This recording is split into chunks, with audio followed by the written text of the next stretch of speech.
नमस्कार मंडळी, तुम्हाला पण हा प्रश्न पडलाय का? ठरलं तर मग या मालिकेमध्ये जी श्वेता बनून आलेली आहे ती नक्की आहे तरी कोण? चला तर मग या व्हिडिओमध्ये आपण जाणून घेऊया ती नक्की आहे कोण आणि सुभेदारांच्या घरात ती का घुसली आहे. तर मला असं वाटतंय की ती जी आहे ती श्वेता म्हणून आली आहे ती साक्षी आहे. कारण तिचे सगळी हरकते त्या साक्षी सारखेच आहे. साक्षी एकदा तिच्या वडिलांना बोलली होती की मला या चेहऱ्याचा राग आलाय पप्पा, मला हा चेहरा बदलून टाकायचा आहे, असं आता ती बोललेली असते. तेव्हा तिच्या वडिलांनी तिला प्रश्नही केलेला असतो की का का बाळा तू असं का बोलत आहेस. तेव्हा ती अशीही बोललेली असते की ह्या चेहऱ्याला सगळेजण ओळखतायत आणि मला हा चेहरा आता नकोसा झालाय.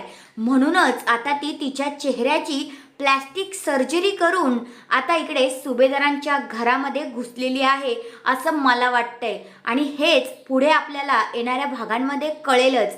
आणि सगळी माहिती अर्जुन काय करतोय, सायली काय करते, ही सगळी माहिती ती प्रियाला, सचिनला, सगळ्यांना ती पोचवत आहे. आणि त्यांची ती गँग आता पुन्हा तयार झालेली आहे आणि ते तिथेच राहून सगळी काही डिटेल माहिती ती जाणून घेत आहे. तर तुम्हाला पण असं वाटतंय का जी घरात आहे ती श्वेता नाव घेऊन फिरत आहे तीच साक्षी आहे? तुमचं मत काय आहे ते कमेंट करून नक्कीच सांगा. धन्यवाद.